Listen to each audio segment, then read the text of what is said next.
August 7th, 1944, 5:12 in the morning. The sun had not come up yet. The hills of Mortain in northern France were still covered in fog and filled with a quiet feeling of fear. In the valley below, 3 American groups, 2 groups of soldiers, and 1 group with small cannons were caught like fish in a net. They had moved back to what they thought was a safe spot. Instead, it became a place where they could die. German tank groups were moving toward them from 2 sides. Machine gun shooting echoed through the fog and the radio crackled with one final command from headquarters. Stay where you are. Do not fight. Help is coming. Inside his M4 Sherman tank, Lieutenant Carl Hartman stared at the smoke shell in his hand. It was not supposed to be fired. Not now. Not without permission. The rule book said it was wasteful. The commanders said it was not allowed. But the men out there, his men, were running out of time. If the Germans completed their circle around them, they would all be killed or captured before sunrise. Hartman's heart pounded as he looked at his gunner. Just 1 shot, he said quietly. That's all we need. And in that moment, with no orders, no backup, and no guarantee, he pulled the trigger on the smoke round that would either end his career or save over 200 lives. The engineer who became a tank commander. Lieutenant Carl Hartman was not born for war. If you had asked him in 1939 what he planned to do with his life, he would have said something about building bridges. He was in his 3rd year studying engineering at the University of Michigan.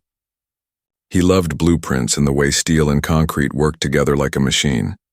He once wrote in a letter to his father, "Designing a suspension bridge is like playing God, but with numbers and bolts." But then the war came. After the Japanese attack on Pearl Harbor in December 1941, Hartman signed up to join the army. He didn't do it because he wanted to fight, but because he couldn't imagine not doing something. He volunteered for the Armored Corps, not because he was brave, but because he trusted machines more than people. By the summer of 1944, Hartman was in Normandy, France, just weeks after the D-Day landings. He was 24 years old and in charge of a Sherman tank crew working with the 119th Infantry Regiment of the 30th Infantry Division, known as Old Hickory. Old Hickory had been moving eastward, pushing German forces back toward Paris. But the German High Command was not ready to give up. In early August, Field Marshal Gunther von Kluge ordered Operation Lüttich, a surprise attack meant to cut through American lines, take back the town of Avranches, and trap Allied forces in Normandy. The main attack was aimed at Mortain, a quiet, hillside town with important roads leading in 5 directions. It was a desperate gamble. The Germans had lost much of their air power. Fuel was running low. Their tank strength was down to a few top divisions, including the feared 2nd SS Panzer Division Das Reich and the 17th SS Panzer Grenadier Division Götz von Berlichingen. The Americans had just set up a weak front near Mortain. 3 units, Hartman's tank group, a group from Company K, and a forward artillery observer team, were ordered to hold a ridge line just southwest of the town. The orders were simple: hold and wait. Help was expected within 24 hours, but war does not wait. On the night of August 6th, under cover of darkness and thick fog, German tanks began to push forward. By early morning, August 7th, the Americans on the ridge realized they were no longer holding the high ground. They were in a low pocket being surrounded. The radios buzzed with panic. German tanks had cut off the western road. Soldiers were moving up from the south. To the north, cannons pounded any American unit that tried to move. There was no exit left. Only the choking feeling that something had gone very, very wrong. Inside the Sherman, Hartman tried to keep his crew calm. He had his gunner, Private First Class Earl Bishop, a quiet farm boy from Iowa, his loader, Corporal James Ortega, who was good at poker and explosives, his driver, Specialist Anthony Toney, Vitelli from Brooklyn, who cursed like a sailor and drove like a daredevil, and his radio operator, Private George Marks, a 19-year-old from Missouri, who hadn't spoken a full sentence in 2 days. They were not heroes. They were not special forces. They were 5 young men inside 33 tons of steel with a 75mm gun and a Handful of shells, including one thing they were told never to use without clear permission. A single white phosphorus smoke round. It was meant for hiding during retreat or to mark enemy positions for aircraft. But under Hartman's orders, they kept it stored in the back just in case. If we're ever in a bad spot, he had told them weeks before, we might need to bend the rules. Now that bad spot had come. German tanks were moving fast. Intelligence had guessed wrong about how fast the counterattack would be. Command had gone silent for the past 10 minutes.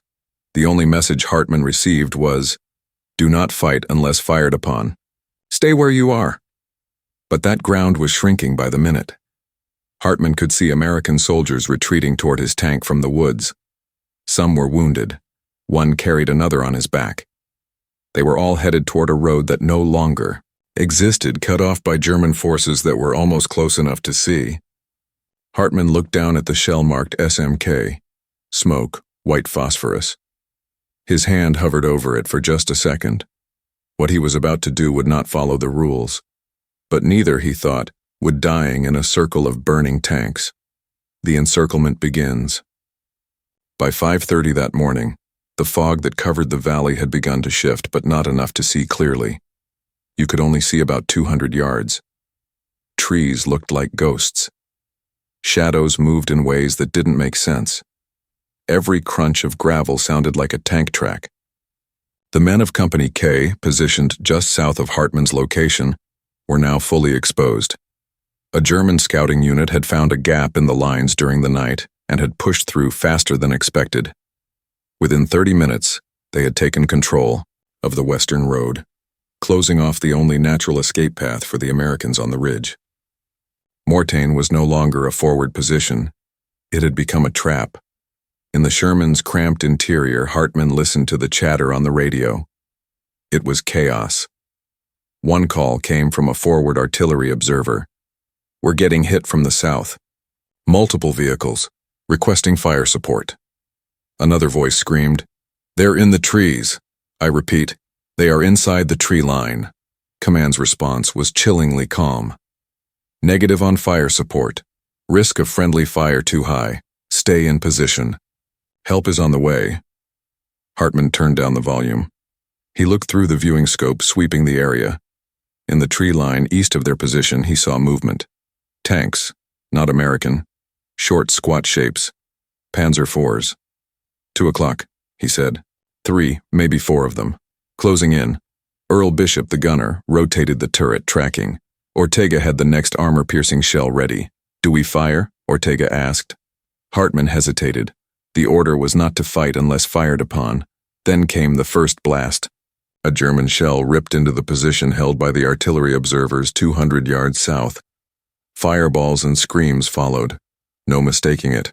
The fighting had begun. "Return fire!" Hartman yelled. Bishop squeezed the trigger. The Sherman's gun barked.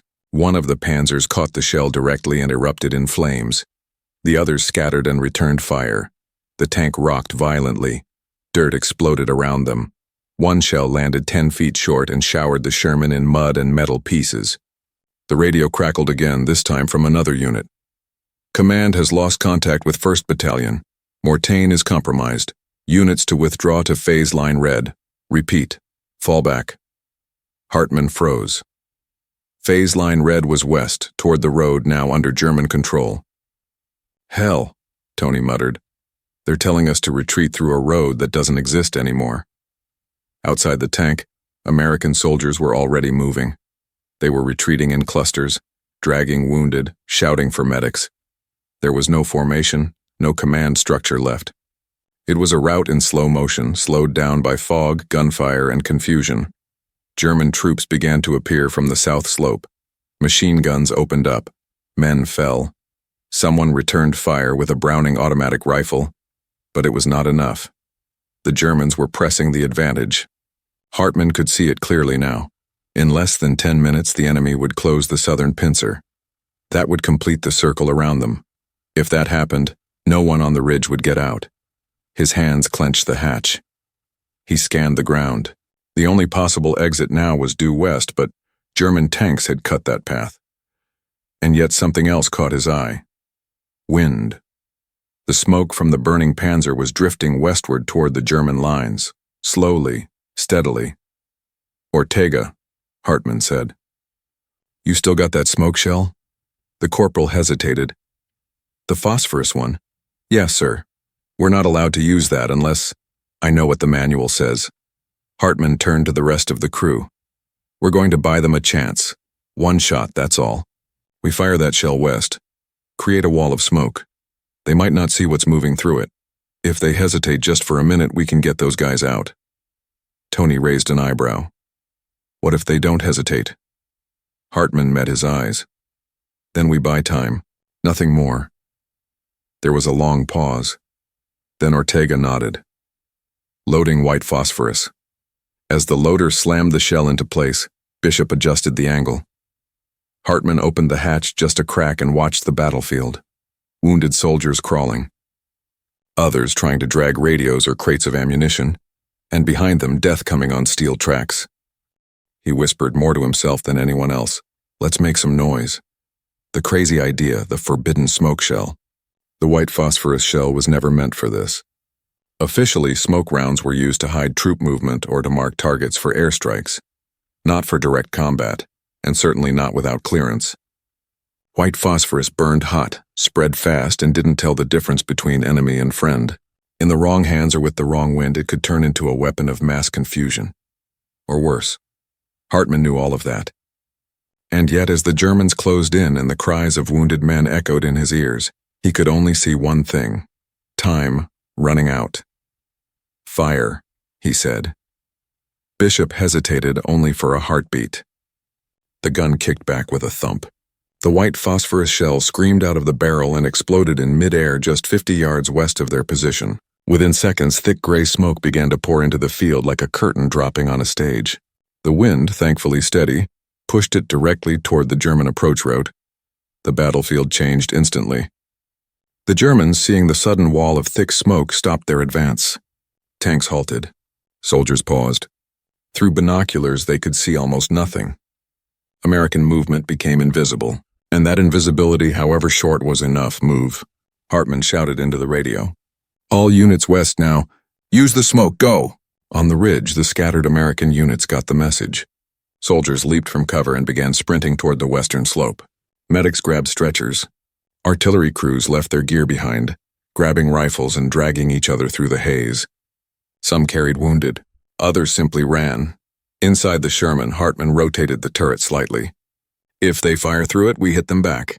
But only if they fire first. We keep the illusion." "What illusion?" Ortega asked. "That we planned this," Hartman said grimly. From the German perspective, the battlefield had gone dark. The sudden appearance of smoke where none had been before, right as American forces began to vanish from sight, raised alarms. Some German commanders feared a counterattack.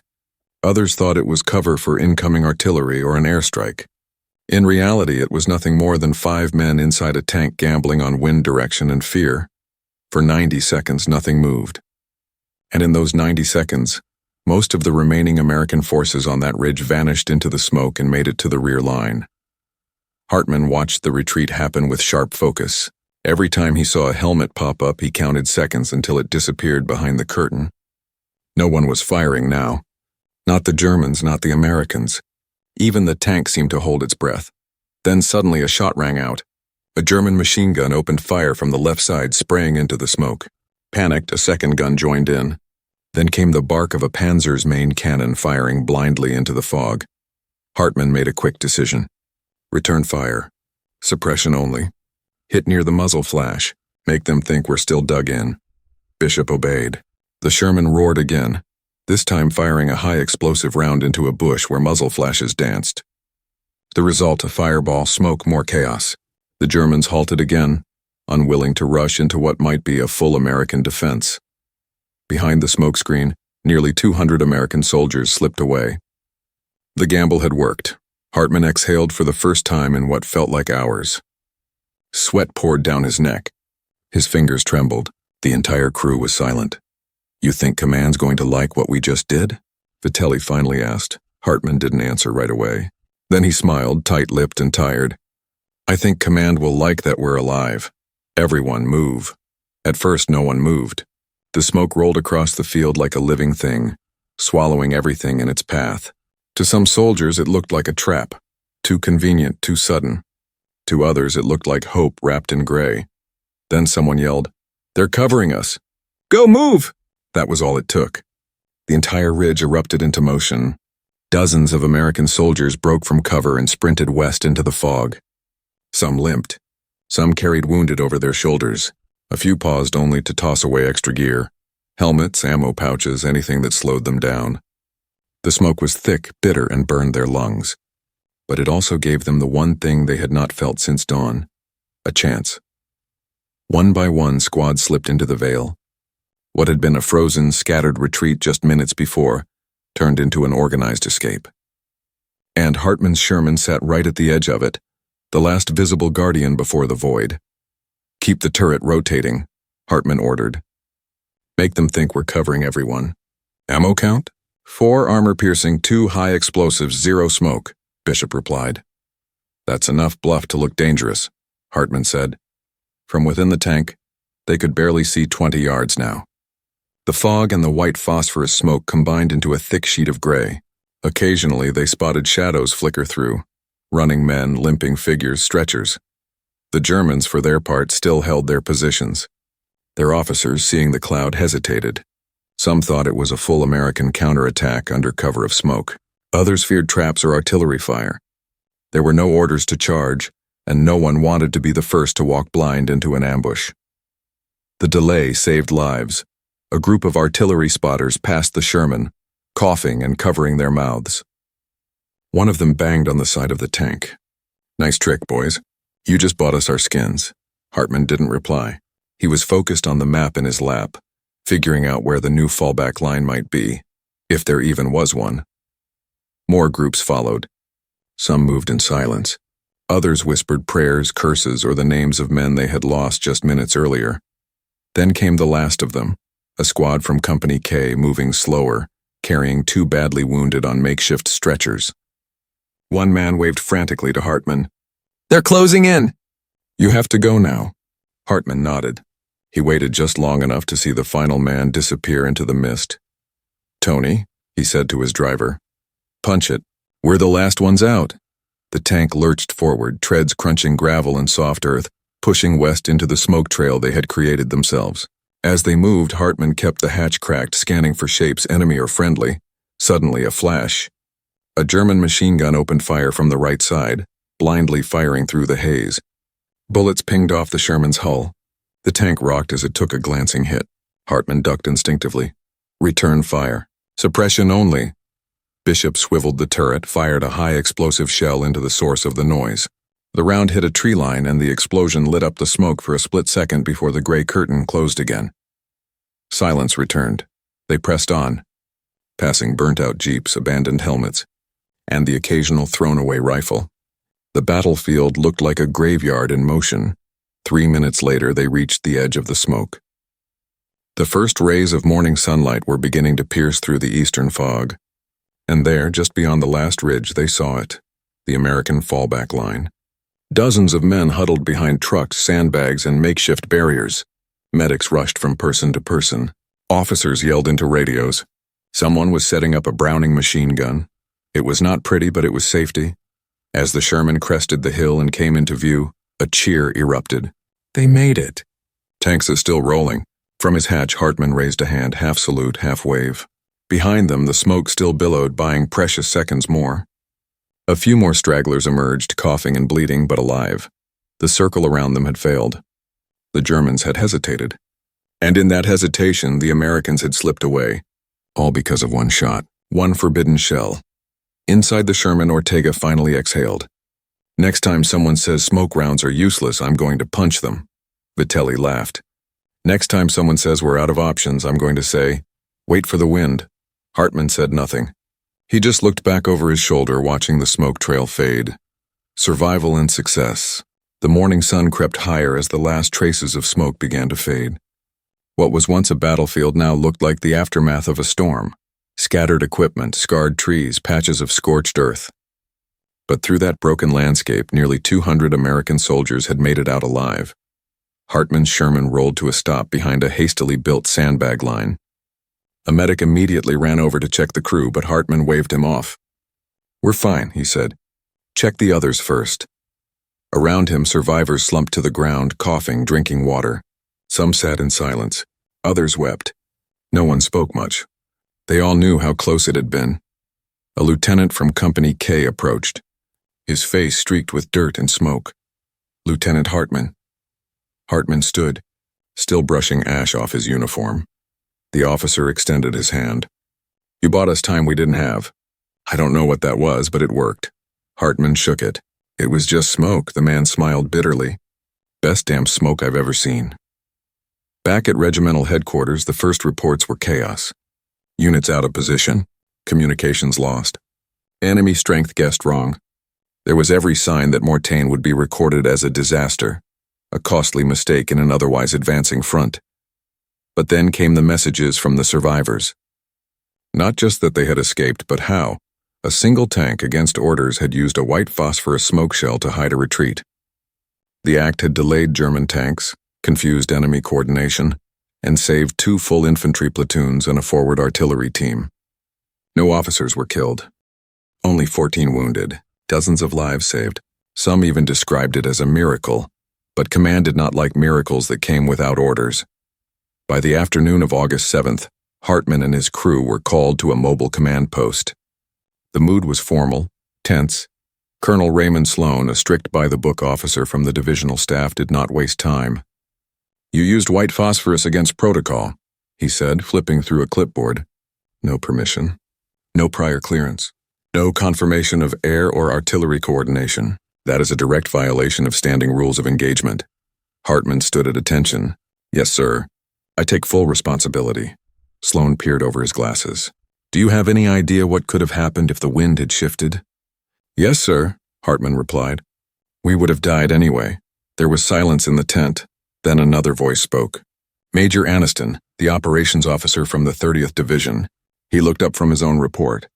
"Sir," he said quietly, "they saved 192 people, including all 3 forward observers. Without that smoke, we'd be retrieving bodies today." Colonel Sloan looked back down at the report. He didn't smile, but he also didn't argue. "You'll receive a formal review," he said to Hartman, but unofficially. "Well done, that was it. No medal, no ceremony. Just an acknowledgement that something had gone right." In the days that followed, the battle for Mortain continued.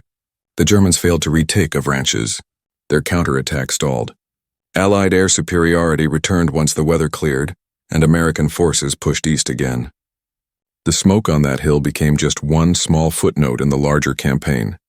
But to the men who lived because of it, it was everything. 1 week later, a chaplain held a small impromptu service near a cluster of apple trees outside Mortain. No crosses, no speeches, just a gathering of those who had survived. Lieutenant Carl Hartman did not say much that day. He stood with his crew listening. When someone asked him how he thought of the smoke idea, he simply shrugged. "You get one shot sometimes," he said. "The trick is knowing when to pull the trigger, consequences and recognition." The formal review came 5 days later. It was held inside an old schoolhouse that served as a temporary divisional headquarters. The windows were still broken from artillery shelling, and the air smelled faintly of damp chalk and diesel. Hartman arrived in a clean uniform, boots polished, eyes straight. He didn't bring his crew. They weren't called. This was about one man and one decision. The board was made up of 3 officers, 1 logistics major, 1 legal advisor, and 1 combat veteran from another division. The tone was formal. They asked Hartman to tell them in exact detail what had happened on the morning of August 7th, the enemy positioning, his observation of wind direction, the condition of the terrain, how close friendly units were, and of course, why he had chosen to use a forbidden white phosphorus round. Hartman told them everything without adding extra details, without apologizing.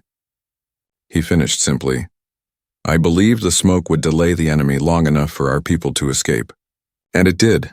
There was a long pause after he finished. The legal officer spoke first.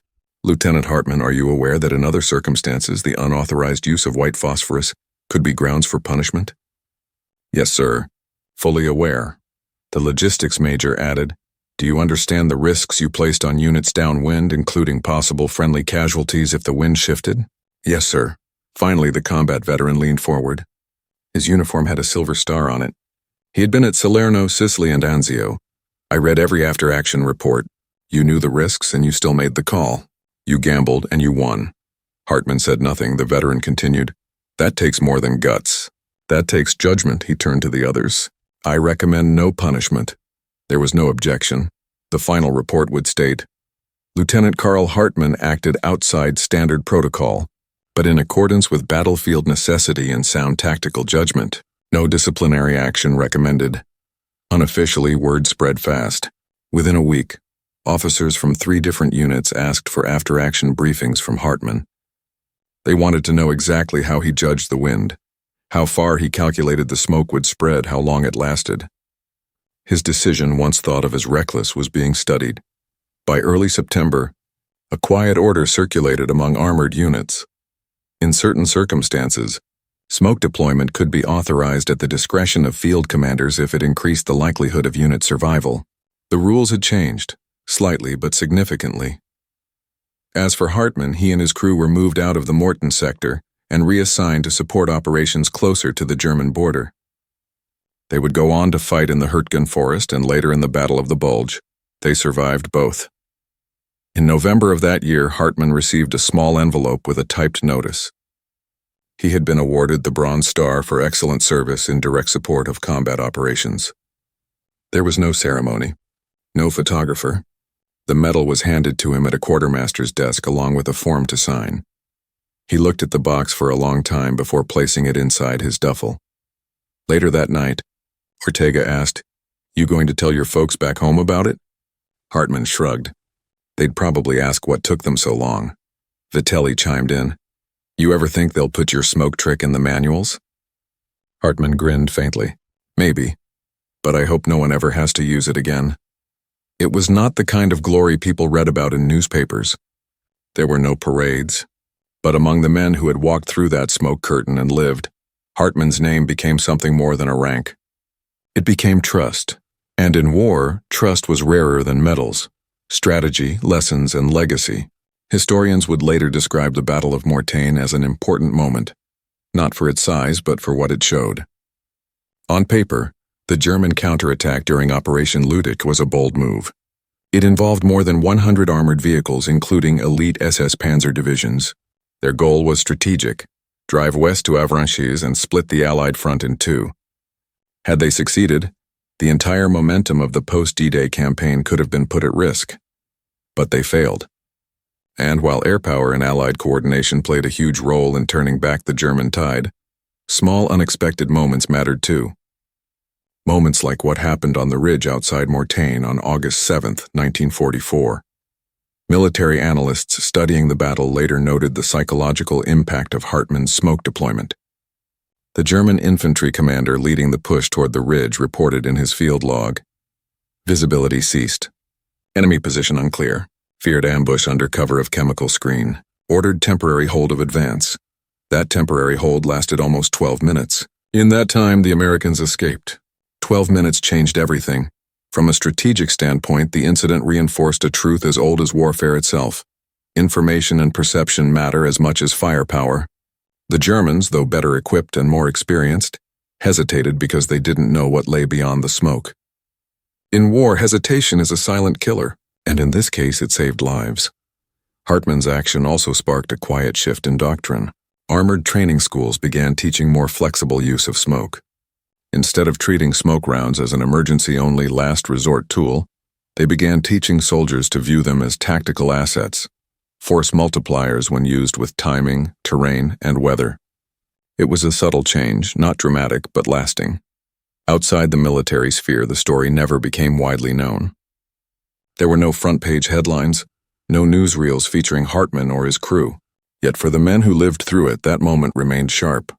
Private First Class Harold Jensen, one of the wounded soldiers rescued that day, later wrote in a letter to his wife, "I don't know the name of the guy in the tank who fired that smoke round, but I know this.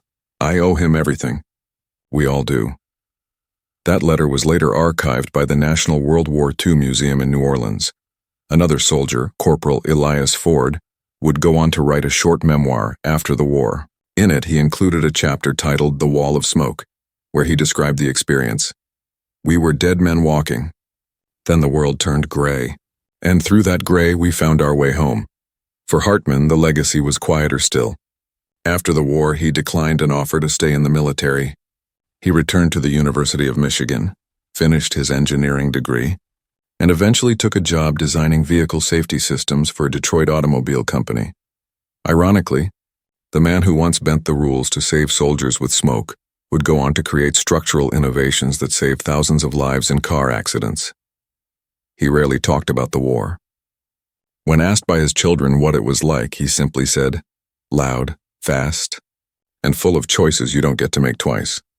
But one file, yellowed and marked AR Morton Ridge engagement, sat in the back of his closet for years. Inside was a map, a crew photo, and a single shell casing polished clean. Years later, long after the uniforms were boxed away and the medals forgotten in drawers, Carl Hartman wrote a letter to his younger sister. He was 62 at the time, recently retired, and thinking about a life that, from the outside, had looked quiet and ordinary. But in that letter, tucked between memories of childhood summers and talk of car engines, was a passage he never shared with anyone else. August 7th, 1944. I can still smell the smoke. Not the burning kind. The kind that hides you, that wraps around you like a second chance. I wasn't supposed to use it. We were supposed to hold the line, follow orders, die like good soldiers if needed. But something about watching those men out there, scared, bleeding, still trying to carry each other, I just couldn't let them die for the sake of protocol. That day, the battlefield taught me something no manual ever could. Sometimes the only right choice is the one they didn't teach you to make. The letter was found years after his passing. It was never meant for publication, but his family chose to donate it to the U.S. Army Heritage and Education Center in Carlisle, Pennsylvania, where it now sits in a display titled Split-Second Decisions, Tactical Genius in the Field.